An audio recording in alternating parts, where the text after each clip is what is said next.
Pau pau pau. Jika sendirian, cukup didengarkan. Jangan menoleh ke belakang. Dan selamat datang di Bisikan Tengah Malam.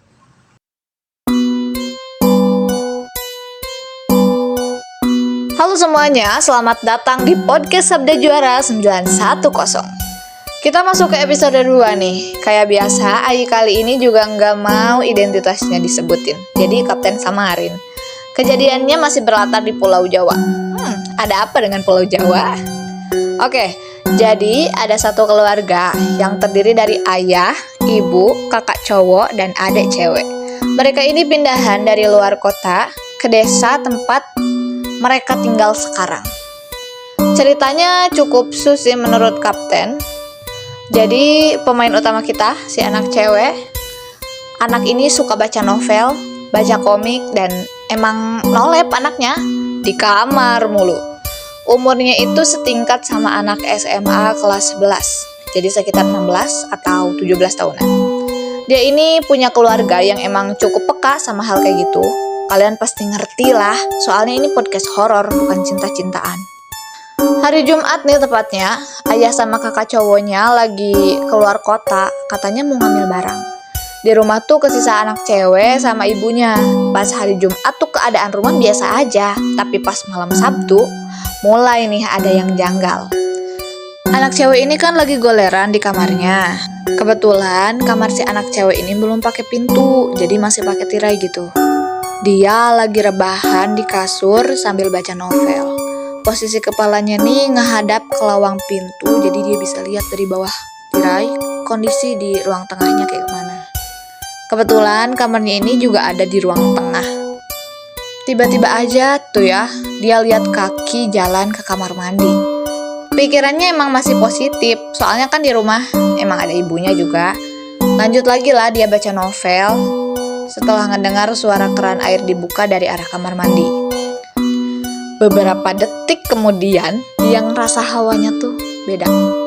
Dia ngedongak, lihat ke arah tirai yang jadi penghalang kamarnya sama ruang tengah.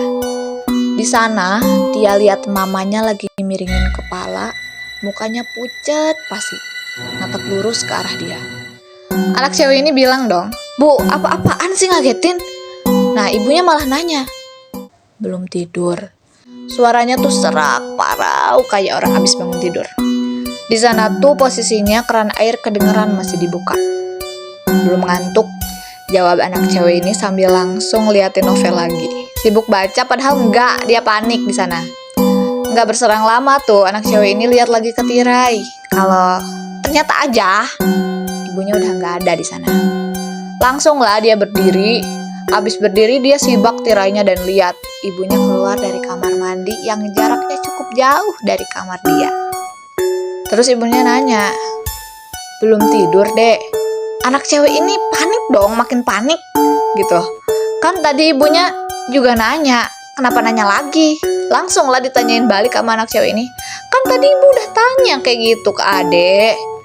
Nah, ibunya ini ngejawab, "Enggak tuh, halu kamu, orang tadi ibu dari kamar mandi, abis BAB." Udah, dari situ nggak ada lagi obrolan. Si anak cewek ini langsung pergi ke kamarnya, tidur dia.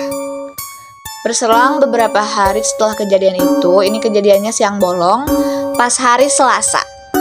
Si anak cewek ini kan lagi duduk di ruang tamu, mainin handphone sambil ketawa-ketiwi sama temen-temennya. Ini posisinya mereka lagi teleponan gitu. Nah, dari ujung matanya tuh, dia lihat bayangan abangnya lari ke kamar mandi. Pikir si anak cewek ini, wah kebelet nih, udah di ujung itu. Lanjutlah dia ketawa lagi, sampai dia kepikiran sesuatu. Terus diem 1000 bahasa. Di rumah itu cuma ada dia sendirian. Ayah sama abangnya masih di luar kota. Ibunya ada di warung. Langsung lah dia lari keluar rumah dan dia tambah kaget aja. Ternyata abangnya ada di sana sama ibunya. Ayahnya juga ada lagi angkut barang dari mobil. Dikeluar-keluarin lah barang-barang yang dibawa dari luar kota.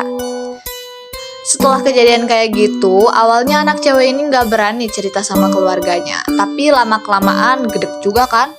Akhirnya dia cerita sama ibunya. Dan jawaban yang dia dapat kayak gini, "Mungkin penunggu lama di sini Asal adek tahu, nggak sekali dua kali kita dapat pengalaman kayak gini. Dan bukan adek aja yang diganggu. Gitu jawab ibunya.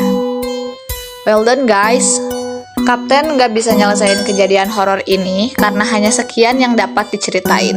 Sebenarnya ini masih panjang ceritanya. Lika-liku dan banyak lagi. Pesan dari kejadian ini tuh mungkin bakal kayak gini ya. Bukan cuma kita yang hidup di dunia ini, selain hewan dan tanaman, ada mereka yang enggak bisa kita lihat. Tapi bisa kita rasain. Tetap jaga adab dimanapun dan kapanpun, karena adab enggak bisa dibeli.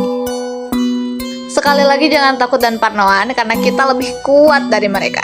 See you di next episode. Kira-kira episode selanjutnya tentang apa ya? Ingat,